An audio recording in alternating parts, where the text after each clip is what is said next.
forward because I am notorious for forgetting to do that. Let this lady in. So welcome to day 2. I was just chatting with Michele here, who is our guest for today. And I know there's a lot of people that are struggling right now, just in general. The winter is such a hard, dark, cold month. February can be really difficult. And I know when you're a business owner on top of that, it makes things even worse. It's one of the reasons I wanted to run this, because I know a lot of people, we lose momentum in the winter because it's hard to find the energy and it's hard to find the motivation again. So this is kind of one of those containers. I just want you to tap back into the joy and passion that made you brave enough to jump into building a business. So we had day 1 yesterday, which was scheduling for energy and joy. And Carrie Ramsey was our guest. And the gift of being a business owner, one of the gifts that comes with that to counterbalance all of the stress and responsibility, is that we do get more control over our schedule than if we're working for somebody else or we're working a traditional job. And that's something I really want you to be able to tap into and to see how you can do that intentionally so that it's really building a better quality of life for you. Business doesn't have to be a drain. It really can make a really beautiful life if you set that intentionality behind it. We talked about that. I'll touch a base on summarize some of the things we discussed yesterday. Today is day 2, and we're talking about authenticity for impact. You started your business for probably something that was a really, really big reason for you. Very few of us are like, I'm just going to do it to make money. Because if we were just trying to make money, we would just go get a job. It's a lot easier. It's a lot less stress. There's something really personal about the business. There's an impact we really want to make. And as we get a couple of years in, there's a lot of noise that comes around, and we can lose that in being in touch with our authenticity, and we lose momentum when that happens. So today, Michele's going to help us reconnect to some of that, and it's going to be really valuable practices that we can carry forward.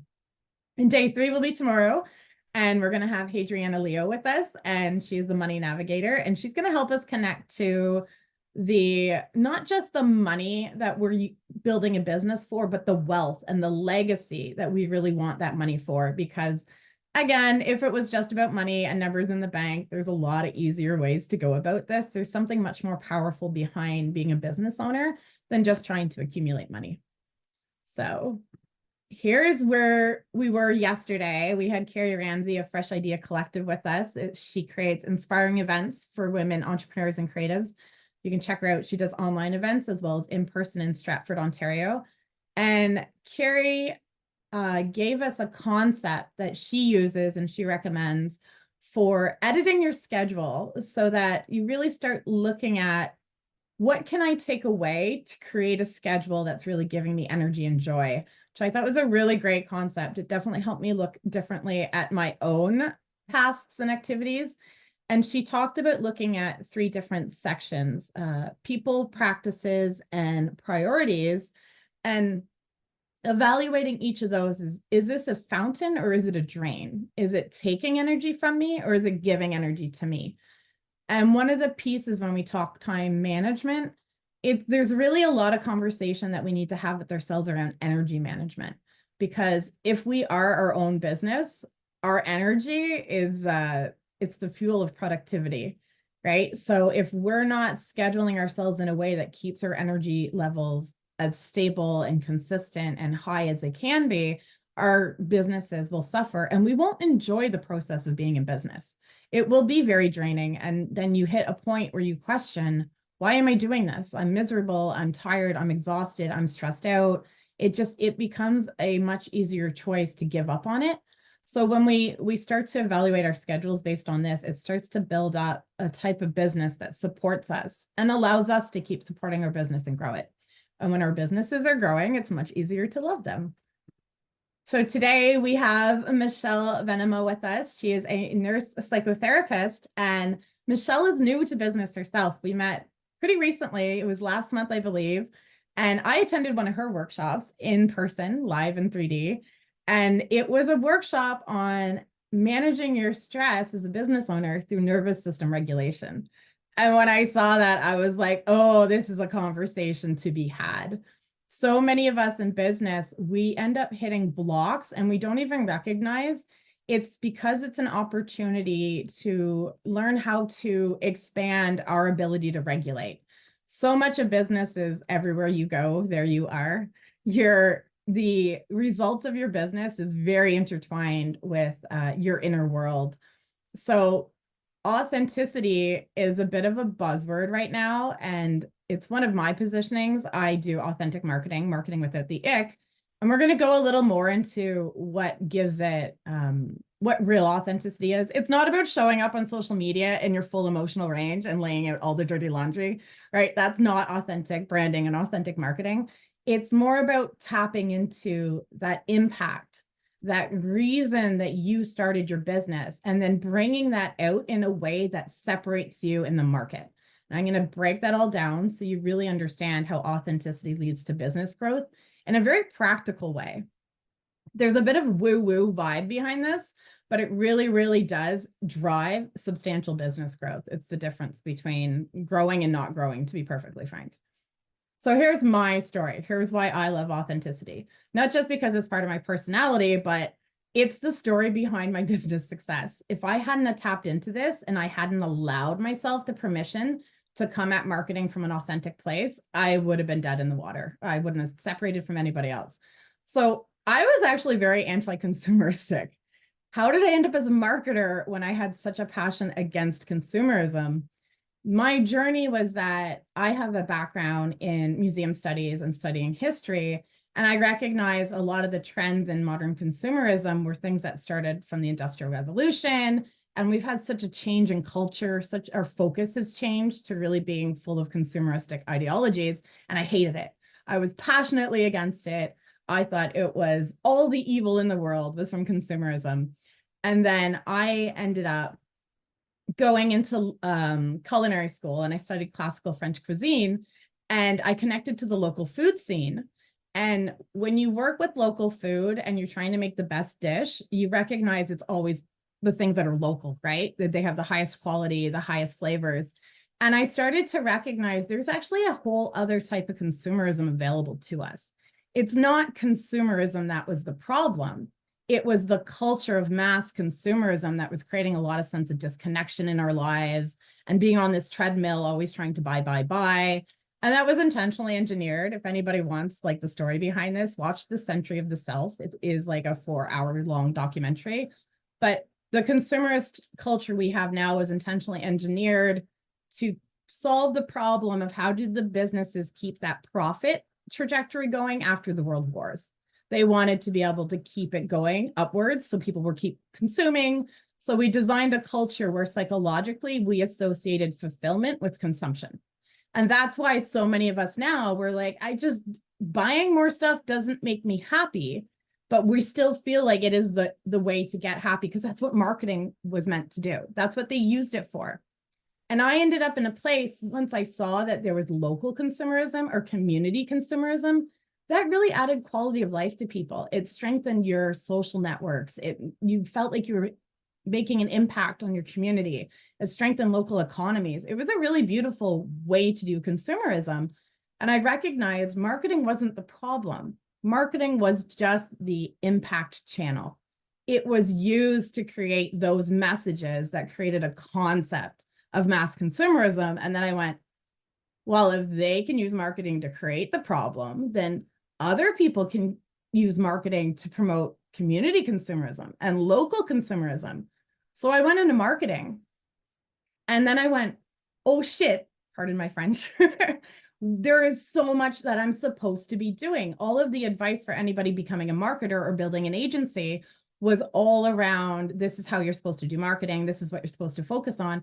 And I got really lost in the noise. I got lost in all the comparisons. I got lost in the anxiety of, if I bring this story, like this is a weird way to come about marketing. Who's going to want to do authentic marketing? Nobody wants that. They want sales. They want the push. They want the ick.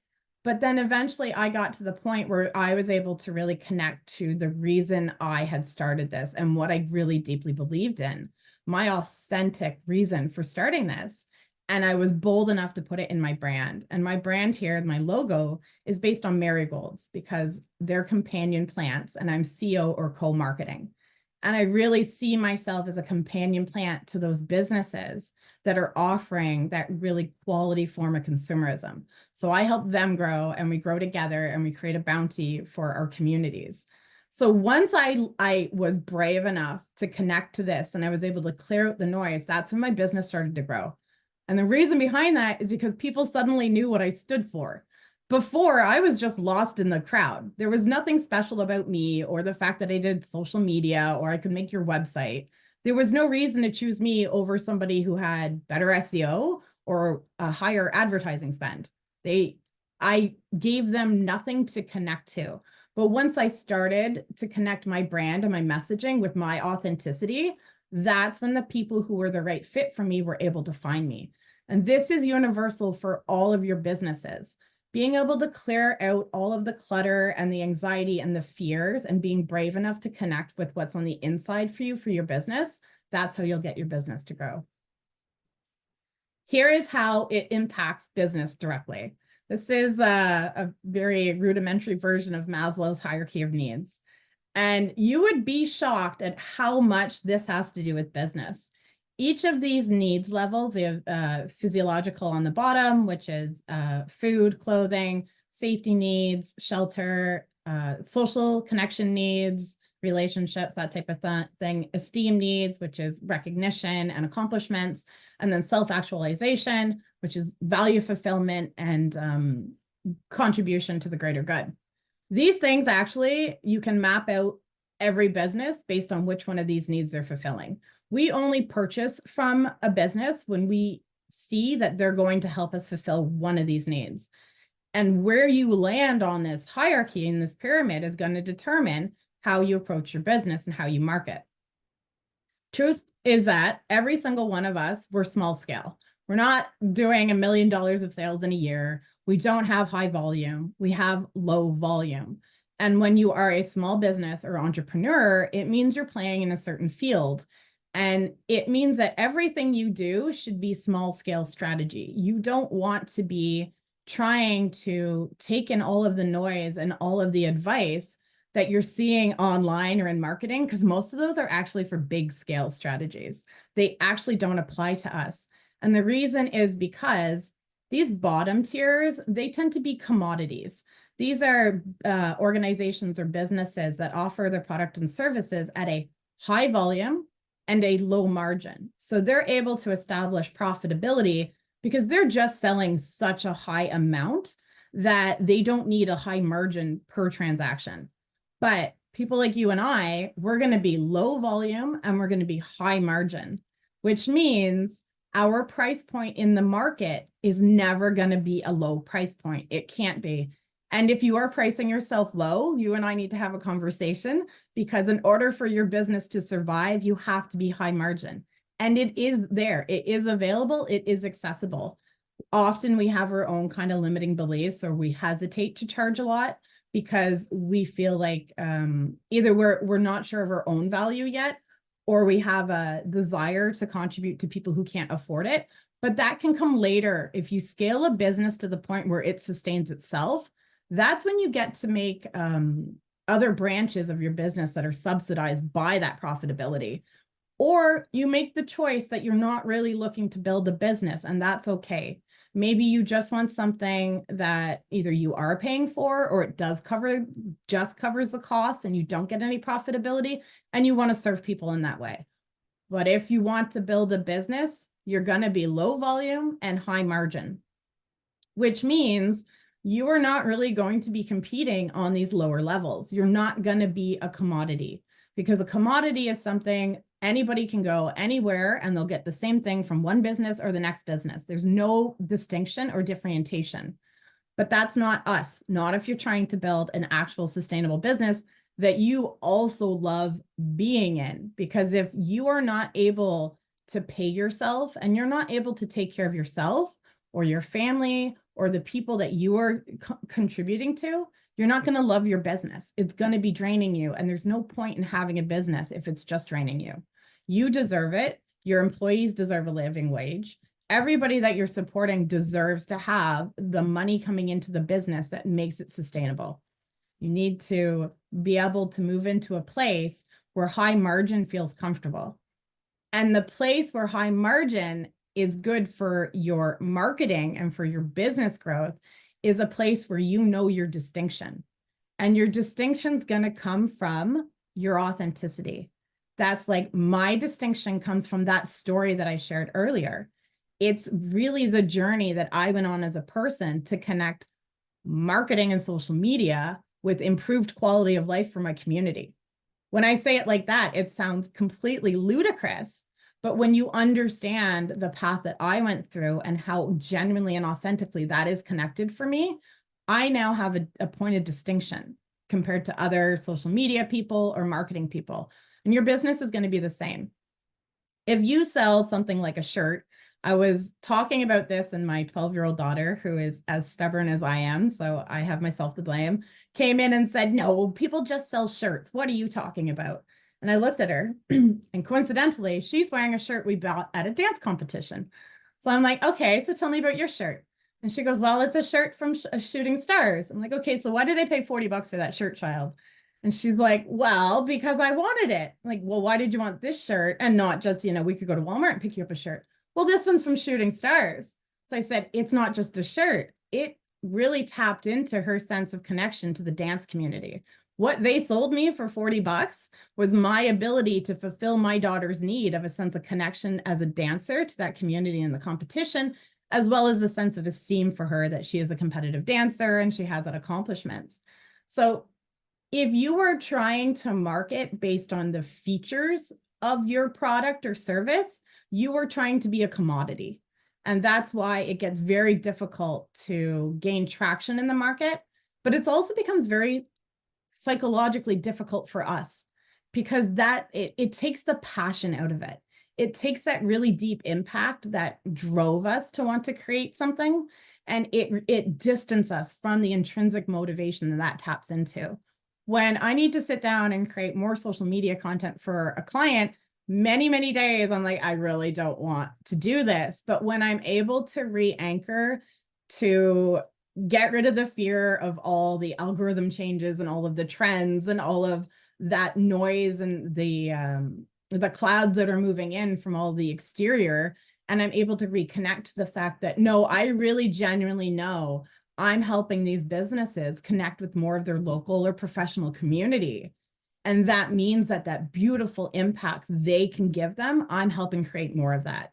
That completely changes the experience of business for both myself and for my clients and customers and their audience. Their audience is feeling that you have something more to offer than someone else who's marketing as a commodity. Here's a really beautiful piece behind this. The big franchises and the big box stores and the high skill guys, they're actually afraid of this because our culture, we're starting to get really, we're losing the luster of the buy. And we're starting to intrinsically crave deeper authenticity and connection.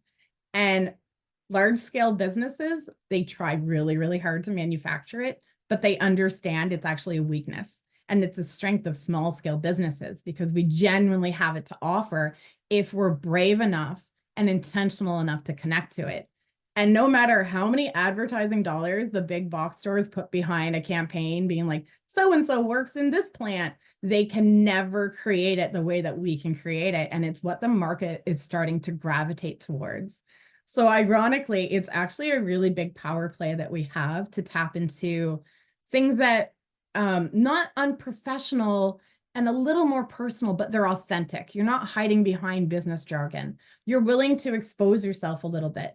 And I'm going to get into the boundaries around this. So we're not all thinking like, Cheyanne told me to go, let it all loose on social media. I'll show you how to do it in a way that's really appropriate for your business. Excuse me. So in marketing itself, how authenticity and being really grounded into your why and into a state of regulation really helps you grow is in things like our brand. I talk a lot about brand. This is how you differentiate. If you are a beginning business or you've been in business 3 to 5 years and you've never given much thought to your brand, you're watering yourself down, which means when people land on anything about you, they're going to be looking at the features because there's nothing else to connect to. And now you're putting yourself into a place of a commodity. And you don't want to do that, because the asset you have is that there is no such thing as replicating your unique reasons and your unique value system and your unique approach and beliefs. There is no other option for that. If somebody wants social media marketing, they can go to any of the marketing people. If someone wants the way I do marketing, they have to come to CO Marketing. And that's because I've moved myself from a commodity into something that's branded and distinct.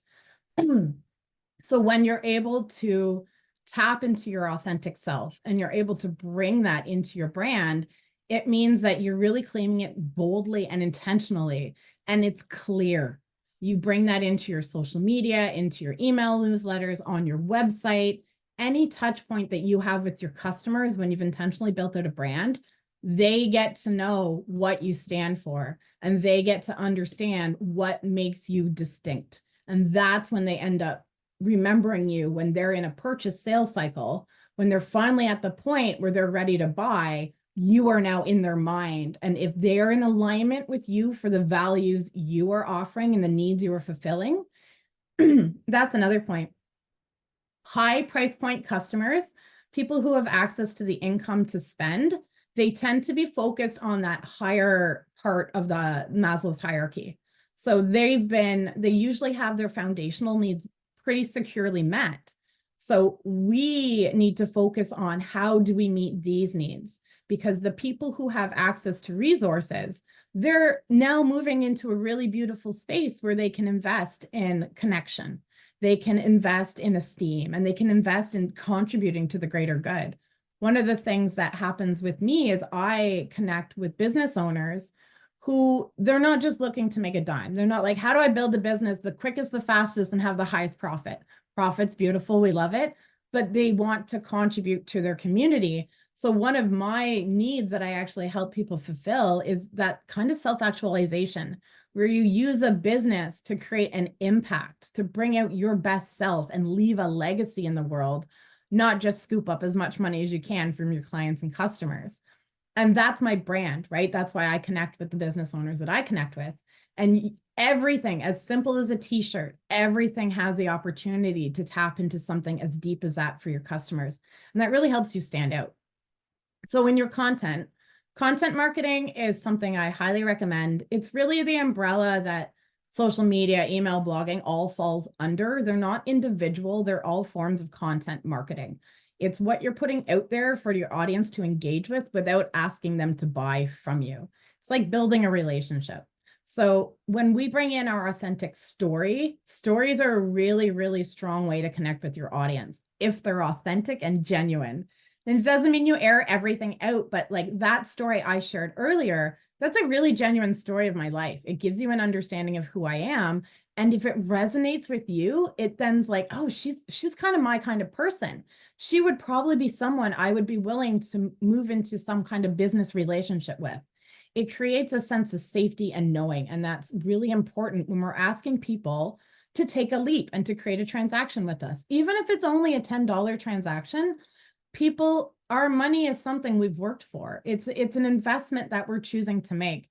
And ironically, when we're in the higher levels of the hierarchy, it's the time you're asking people for, because people who are in those higher levels, their time is really, really important to them. They invest it very intentionally. So if you have content and you're asking them to spend any of their time paying attention to it, you best make sure it's giving them a genuine reason to engage. You have to really, really show up in a value-adding way. And one of the ways we do that is by sharing our authentic stories. And we can't do that if we're caught up in all the noise and the fear of comparison. We have to be able to tap into it at our core. And then another piece is lead generations and sales. I love talking about this because it is actually part of marketing. And when you market well, it makes this last piece of your funnel go a lot smoother. And this is the piece a lot of us are like, I really hate this. Can it just happen? Can like people just walk in and be ready to put money down? But the reason so often we hate it is there's an old school energy around sales. And this is a whole other conversation I need to have. It's based in paradigms from the 50s where people were not conscious of sales conversations, But now we've all been exposed to it our entire lives. There's no such thing as tricking someone with a sense of urgency. We all know you've put that there intentionally to try and make us buy today, right? We have a different level of consciousness of sales language. And because of that, the more you're able to come into those spaces where you're really, really connected to the actual value you're providing, you really understand and believe in the impact you are providing. That t-shirt, that competition my daughter goes to is my absolute favorite because they really stand behind making it a family-friendly, wholesome event. And in the dance world, that's hard to come by. So I will gladly purchase all of their merch because I believe in what they're doing and they don't need to push it on me. They don't need to convince me or be contrived in order to get me to buy that, because everything they've done has been done in such an authentic way and it is in integrity that I am more than willing to hand over my money for that because I believe in it as well. And when you're going into sales conversations or you're creating a landing page or you have people coming into your store, when you are really grounded in the impact that you're offering, it becomes much, much easier to have those conversations with people. And you don't feel as much of a need to lean on scripts and closing and all of these type of components, which make it feel really, really icky. So I want to give you this little, I want to bust the myth of authenticity in marketing and business and branding, because it has become such a buzzword and it's really crucial to me in my business and how I do things. So authenticity is not the coming into your marketing and giving your whole personal story and airing all of your emotional range and airing all of your dirty laundry. That's not authenticity. That's a lack of boundaries. Just like when we're parents, we are authentic with our children or other family members, but we still have a responsibility to show up with a certain part of ourselves to our kids. They are not meant to be exposed to the full range of who we are. That's not appropriate for that relationship. This is the same way you look at business. When I say authenticity, I don't mean you're bringing your whole self. I mean this. I mean you're becoming an icon. I love these little acronyms. So the first is integrity. You're going to genuinely care about your consumers and about taking responsibility for the impact of your business. This is where you're not just in to make a quick buck. You're really, really genuinely caring. And it's that level of deep care that people feel from a business that makes them want to invest in it. Continuity. This comes back to our brand again. Being faithful and consistent with your brand. It's really important. We take a minute, or more than a minute, and we figure out what our brand is. We figure out the story behind why we landed on wanting to create this impact. We figure out the needs and the values that are behind this. We figure out what personality our brand is going to present with, and we remain consistent and faithful with that. That creates a sense of authenticity for people because they know what to expect from you and they know that you're going to be reliably presenting in that way. And then the other two are openness, being honest and transparent to your consumers. We're not manipulating. We're not using tactics to try and persuade. We're confident. We're certainly open about the fact that we're offering a product or service, and we're certainly open about the fact that we are a business, and this is about an exchange of money and value, but we're open about it. We're not trying to hide something from them. We're not trying to pull the wool over their eyes. We are bringing them the respect of transparency, and that makes us a place people feel safe to do business because they feel respected. And I genuinely believe business owners go into it as respectful people. So when we move into a space of doing business, if we're still going to be authentic, we're still going to be being respect. Even if we are looking for transactions, there's still a level of respect we want to have as genuine people. And the last one is nobility. We are really here to support our consumers in becoming and being their best selves. We are not selling something to someone that we don't feel improves their lives or fulfills something for them. Whatever that may be, it can be completely abstract. And to one group of people, it can seem arbitrary. It can seem like something that has no substance, but to another group of people, it's genuinely something that helps them feel like their best selves. Either they're expressing themselves or they're enabling something that they want to do. But we really believe that is what's happening when we provide our product or service. And that type of authenticity is what builds a really strong business, both from the market's point of view, from a growth point of view, and also for ourselves. This is the type of business that doesn't feel icky. This is the type of business that we feel really proud of, that we're really comfortable getting on social media and talking about and promoting, because we are really connected to the really deep impact it has in our communities and for our clients and customers.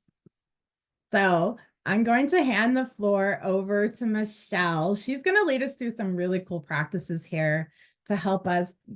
It's I'm sure Michelle's going to go into this, but the nervous system, if you're not familiar with the concept of nervous system regulation, it's a really great business skill set to have. It's completely changed my ability to grow my business and to show up for it. So Michele, it's all yours.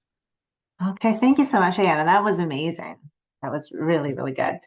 So, yeah, well, I'm so grateful to be here, and thank you so much, Cheyanne, for inviting me. And I really appreciate being invited to this event because rarely do we see, wellness and well-being, and particularly the nervous system, being discussed in a business and marketing forum.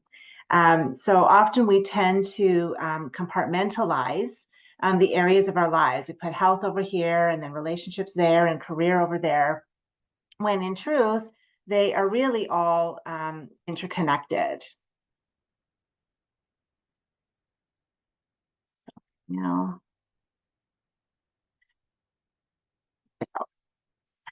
So talking then about this connection then, it's really, it's just a really great opportunity today to be able to make this connection and talk about this connection. And I think my slides are going to give me a little issue here, but okay, there we go. So as a business owner myself, Cheyanne mentioned that I am fairly new in business myself. So I've been a nurse for 35 years and, I was in very stable employment. So, regular paycheck, benefits, the whole 9 yards. And then I went through my own experience actually through a depression and anxiety, and that opened my eyes to a career of being a counselor or a therapist. So I decided then to, to take that new career path because it was something that was really filling my heart to do. And in the process of that, I decided to go into independent practice. And then that meant that now I'm in business for myself and I'm an entrepreneur. So that is obviously very foreign territory for me. It's very easy to feel intimidated and to feel all of that self-doubt. So I can certainly relate to the fear and noise of comparison. So those, I'm not good enough, and do I belong here, and the imposter syndrome, and all of those things that kind of go on in our heads. So as I was reflecting on the topic of today's event, I got sort of the image of sun and clouds. So the sunshine being our vision for our business, our sense of purpose, passion, the values that we hold. And that really is what sort of makes up our authenticity, right? It makes up our essence and our heart. So the clouds then are the worries that come in, right? That noise, the self-doubt, the fears, the comparing ourselves to others. What are everybody else doing? And they're doing that, so I need to do that. And also the scarcity piece as well, because when we're in business, there isn't that guaranteed income. So all of these fears and doubts then are the clouds. And really, the sun is always shining. So the clouds can come in, but the sun is really still shining. And the clouds hide the light and the love that we have for our business. So how do we then? So the question then becomes, how do we get back to, or how do we reconnect back to our center? And then in doing so to, the fulfillment and pride and passion that we have in our business, and that passion and purpose that sort of made our hearts sing and made us want to take that leap in the first place. So I talk a lot about the nervous system, and I can't really, I can't really talk about our mental, emotional, and physical well-being, I feel, without talking about the nervous system. I think the nervous system, the role of the nervous system, the health of the nervous system, is highly unrecognized and unregarded. So I'm not going to go heavily into the nervous system today, but I'm just going to mention a few key elements that I think, are pertinent to our being able to reconnect back to our authentic selves and kind of why we're doing that. So the nervous system is designed to protect us. And a lot of people are aware of that with its fight, flight, freeze responses. And it works very, very well when there is an immediate physical danger. So you'll hear the example of like the tiger in the bushes, but if you step out onto the road and a car comes around the corner, you're going to step back, and it's just an automatic response, and that protects us from that physical danger. The problem is that the nervous system doesn't differentiate between what is an immediate physical danger and a perceived one. And it actually responds with the fight, flight, freeze responses, even in response to an emotional threat. So when we're in a situation where we're out of our comfort zone, and bringing business as an example, where we're launching a new business, or we're expanding a new business, or we're taking a new direction, whatever it is, or you're deciding to market yourself and rebrand yourself, all of these things that are kind of putting you out there, the nervous system can actually see that as a threat. And when the nervous system does see that something is a threat, then it sounds the alarm. And there is, we do actually have like a smoke detector in our brain. It's called the amygdala. And that's what it does. It scans for danger, and it will sound the alarm when it senses threat. So the alarm then is that fight, flight, freeze responses in the body, which are physical and biochemical and automatic. But there's also an emotional response that goes with it. And that's kind of a piece that I think is the piece that gets missed, is that with all of this alarm going on in the body, we actually don't feel safe. So sometimes we will feel like a bit of a panicky feeling, or we feel on edge, or maybe all of a sudden we're really irritable, or sometimes it can be, physical, like we might notice that we're sweating, or our stomach is kind of queasy. So those are actually indications then that, that our nervous system is feeling threatened. And when it comes to the emotional stuff, we often want to just escape it. We want to deny it. We want to distract ourselves from it. And when the truth of the matter is, we really need to address it. So we actually need to look at it, we need to face it, and we need to feel it. And the alarm then, and when it comes to sort of that clouded or that noise thinking, it's the alarm in the body that's actually driving that drives the worries, that drives the comparisons, the what ifs, the worst case scenarios, because the mind actually tries to solve the alarm. So what we need to do then is we need to kind of get out of our heads, which is not the traditional approach. The traditional approach is that we get into our worries, and then we start to figure it out, and then we start to take action that maybe is not aligned with what we really need to be doing. It's not aligned with our authentic self. And also too, when it comes to stress, we need to be aware that stress is not just stress. Stress is the nervous system is feeling threatened. So we need to take a pause and acknowledge that for ourselves, that, okay, there is some part of me that doesn't feel safe right now. And so that's where then we get out of the mind, get out of our heads, where we spend far too much time anyways, and get into the body, which we're going to practice now in just a minute. And then you think, well, okay, well, what about all these worries? Or what about, this thing I'm worried about? When we actually take the time to calm our bodies down and to regulate our nervous system, the mind actually calms down as well. And then we're better able to address whatever the worry is, or whatever the fear is, so we can come from a more aligned place if we go to the body first.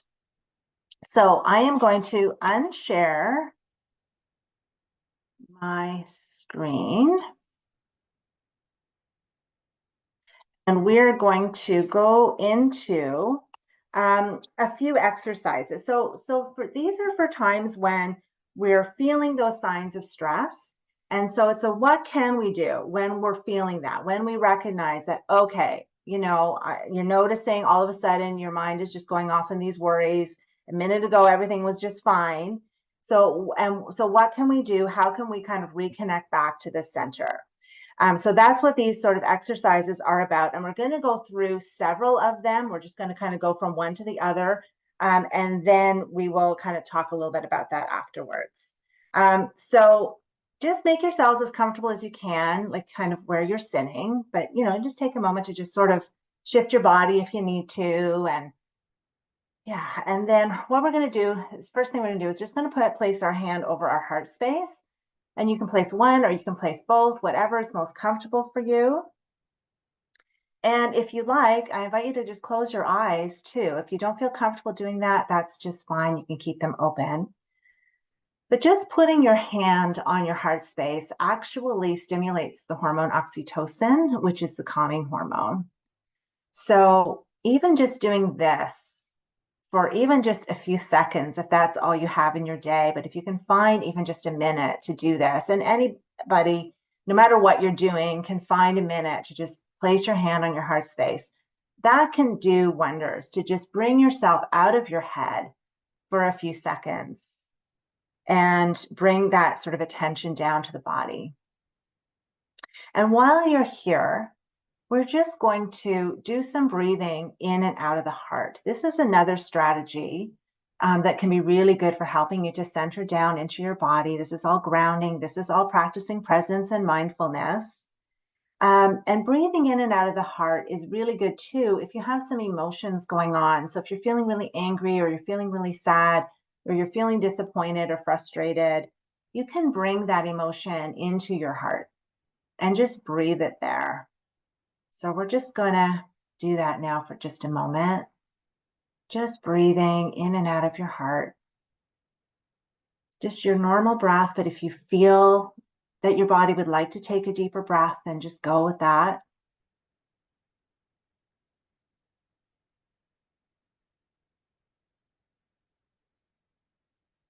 And now as we're moving on with some other exercises, we're going to go into the body scan.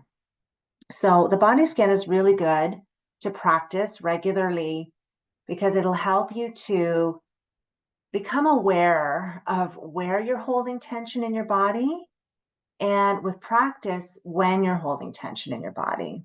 So we're just going to take our attention. You can just keep your hand on your heart space. Just going to bring your attention to the top of your head. Tend to hold a lot of tension in our scalps. So just notice if there's any tension there. Bring your attention kind of down the back of your head into your forehead and eyes. And you're just going to soften as much as you can any tension that may be sitting in those areas. And then we're going to continue on down through our face, into our jaw, down into the back of our neck, into the front of our neck, into our throat. Just softening as we go, down into the shoulders, where a lot of people hold tension. Give your shoulders a little roll if you need to. And we're going to bring the attention down our arms and right into our hands and right down into our fingertips. And then we're going to come down our upper back, down into our chest, softening as we go, down into the lower back, down into the belly. Notice if your belly softens as you bring attention to it. Another big tension area is the belly. Into our hips, down into our seat. And then bring the attention down into your knees, down into your ankles, and then into your feet, right into the bottoms of your feet and into all of your toes. And we're just going to stay in the feet for just a few moments. Bringing your attention to your feet is another strategy, especially if you are a person who does tend to be very intellectual, a real thinker, and you tend to be up in your head a lot. Sometimes it's not enough to bring your attention into your heart space. Sometimes you need to come right down into your feet. And you can bring attention to your feet, even if you're just standing in the grocery store, you're standing in line. So we're just going to hold attention in our feet for just a moment. Just notice where if your feet are touching the floor, where your feet touching the floor. And we're just going to breathe in and out of our feet for just a moment. Again, just breathing like you would normally breathe and taking in a deeper breath if that feels natural for you to do so. And this is a really good grounding exercise.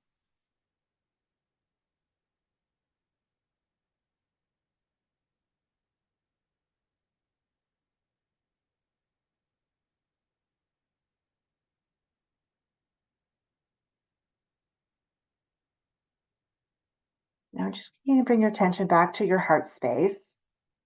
I'm going to introduce another exercise. So this one is called tapping.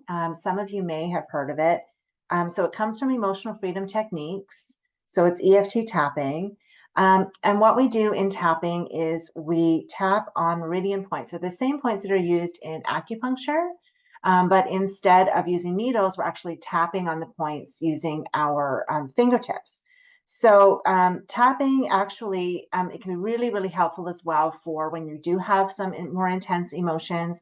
It actually sends a signal to that amygdala, that smoke alarm in the brain, and it tells it that it is safe to turn off.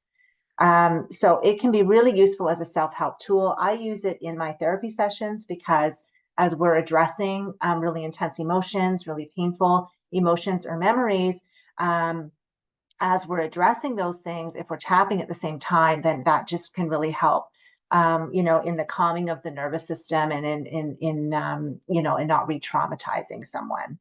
So we're just going to do a very short version of tapping, and we're just going to kind of do a version that's called like a tap and breathe. So what I'm going to invite you to do now is just start tapping on the side of your hand. So you're on the pinky side of your hand, and you're just going to tap gently there with your fingertips. And if you're comfortable to do so, just take a nice deep breath in and let it go. And just bring to mind, thinking about your business, something that right now that's stressing you out about your business. Maybe it's a worry, maybe it's a fear, maybe it's a comparison. Just bring it to mind and just on a scale of 0 to 10, just bring a number up. 10 being sort of like, it's the most worried you could be about it. And you're not going to have to share this with anyone. So just keep it to yourself. Okay. And so we're going to go to the top of the head. Okay. It looks a little bit funny. We're just going to take a deep breath here and just let it out.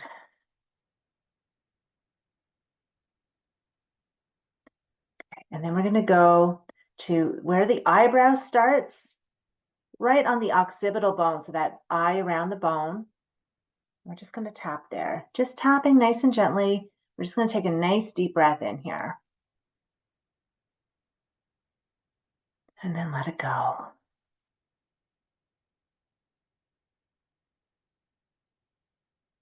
And we're going to go to the side of the eye. Again, we're on that occipital bone. And taking a nice deep breath in. And letting it go. As you're tapping, just be aware of your body. Just notice if you do have an emotion, where is that emotion in your body? Is it in your chest? Is it in your throat? Is it in your belly? Is it in several places? Just notice that.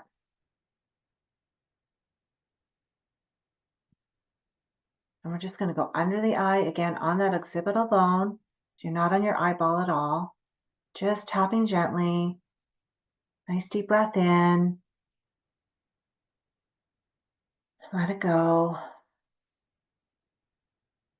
Knowing as you're tapping that you're sending that message to the amygdala that you're safe right now. We're going to go under the nose. Nice deep breath in. Let it go.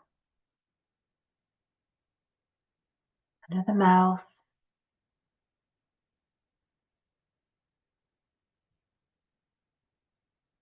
Deep breath in. Let it go. And then we're going to go to our collarbone. So you just find the collarbone and you're just going to go tap right underneath that. This is a point that a lot of people can find easily. So it's a good point to go to if you don't have a lot of time, but you're feeling a little upset. You can just tap on your collarbone. You can even do butterfly tapping where you just cross your hands if you wish. And we're going to tap on the center of the chest. This is the thymus point. And again, this is another good point. If you just have a few minutes, instead of doing the hand on the heart, you can just tap on the center of the chest. A nice deep breath in and let it go.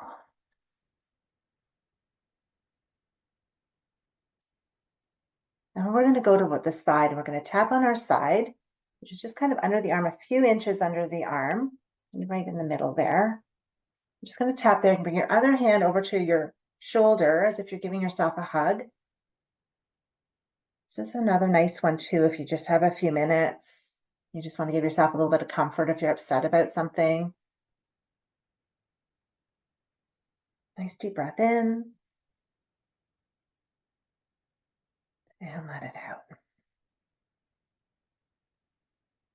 And we're just going to come back to the side of the hand. And we're just going to do one more round. And we'll move through this one a little bit faster. Are we okay for time, Cheyanne? Okay. All right, so we're going to go back to the top of the head. Just tapping. Deep breath in. And let it go. Eyebrow point. Deep breath in. Let it out. Side of the eye. Nice deep breath.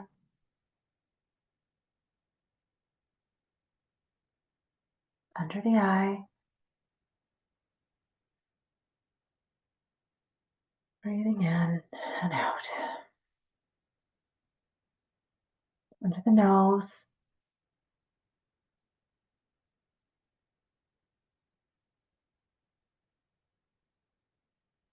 Under the mouth.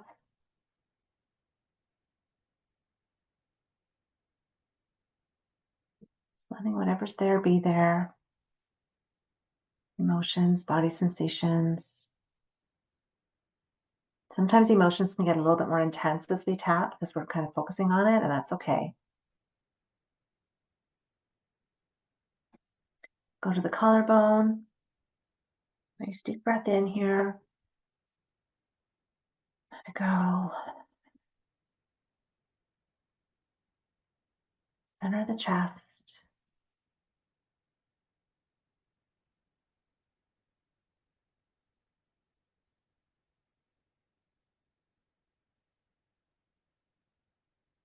And we'll just go to the side. Do that hug. Nice deep breath in. Let it go.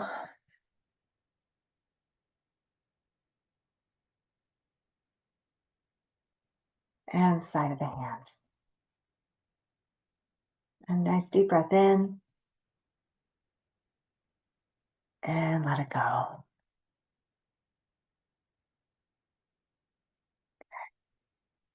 And you just take a second to tune in and just see if your number shifted.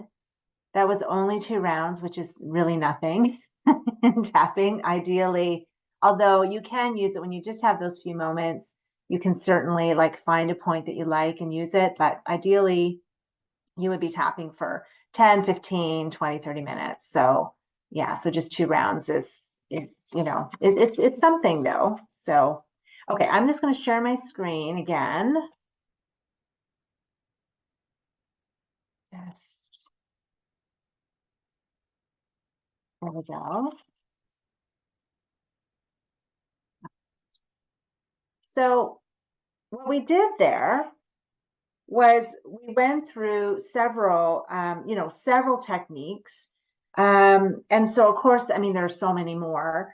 But I mean, the challenge really is, and so my challenge to you is to just take something this week that appealed to you, and practice it whenever you're feeling that sense of stress. Remembering that stress is not just stress, it is the nervous system feeling threatened. And the more that we can practice, then we can prevent the buildup, which can lead to anxiety and depression and even physical illness. And so each time we practice, and it really does take practice, we are practicing reconnecting to our authentic self. Our authentic self actually doesn't need any practice. It's what we need to do is to remove the blocks, to its presence. And so, when we look at, for example, comparing this to self-care is a wonderful thing to have, as in your toolbox. But if that's all you're doing, like if you're just saying, okay, I'm soaking in the tub once a week, or I'm getting that massage once a month, whatever it is, you're not doing anything to manage or regulate your nervous system through your day. So this actually becomes a daily practice, of pausing. And you hear a lot about this idea of mindfulness and presence and taking a break. But kind of like, what do you do with that when your mind is just racing and you're not really sure kind of what to do with yourself? So these are the kinds of things that you can do. You can actually take this presence practice, and do something positive for yourself and calm your nervous system. And in time, you can teach your nervous system that you are safe. And you will catch you'll catch your worries and your dysregulation more quickly. We're never going to get to a point. No one is walking around, unless you're completely enlightened person. No one's walking around 24/7 with their nervous system perfectly regulated all the time. Life is always in flux, and we're human beings. But we can certainly manage it, and we can certainly prevent, certainly prevent it from building up and leading to illness or anxiety or depression. So that's the importance of that, having that personal toolbox. And then there may be other things that you discover, that help you. What are your things, right? Your go-tos, when you're stressed. Okay, and yeah, and so that is it for me. I apologize about it didn't go into its slideshow mode for me, but there you go. So yeah, so I hope you enjoyed that. I hope that gives you some tools to take away, and to practice. As you do that, you're going to be connecting with your authentic self, and of course, then that is going to go out into all areas of your life, including your business. So I'll hand it back to you, Cheyanne. Thanks, Michele.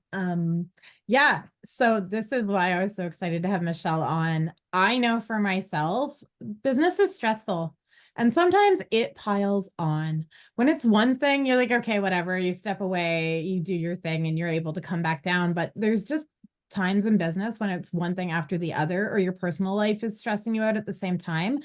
And we end up in a place of a lot of anxiety and a lot of fear, and it is impossible to make good business choices or to show up well for your meetings or anything like that when you're in a really dysregulated space. These type of tools are surprisingly important for your business growth. The more we have these tools to access and the more regularly we use them, the more we bring ourselves back into alignment, and we can make those choices from a space of authenticity. And that's when we start bringing all of that power into our business that I was talking about. And the more your business is grounded in you being able to provide a impact in the world, the more you'll love it, because that is such a fulfilling thing to experience that we don't get with a lot of other types of careers or income generators. Being able to really make a genuine difference and a genuine impact in our communities and the people we serve in their lives, that lights you up, and that's what helps you fall in love with your business again. And these type of practices help you stay in that kind of a space. So I'll wrap it up for today. Tomorrow's our last day together, and we're going to be talking with Hadriana Leo. She's the money navigator, and we're going to get to the fun of wealth and legacy and how to connect money into an intrinsic motivator so that we can really look at our business as a way to build something big in the world. Michelle, did you have something? Yeah, I just wanted to add, that, I mean, if you are finding that you're practicing with things, and if you do find that you are struggling with your emotions, if you are feeling that you're, moving into more severe anxiety or depression, do reach out to your family doctor, reach out to a counselor therapist. There's no shame in doing that. It takes a lot of courage to ask for help. And the other thing I just wanted to pass along, because it's a fairly new thing, in November, there's a new suicide crisis line that opened up in Canada.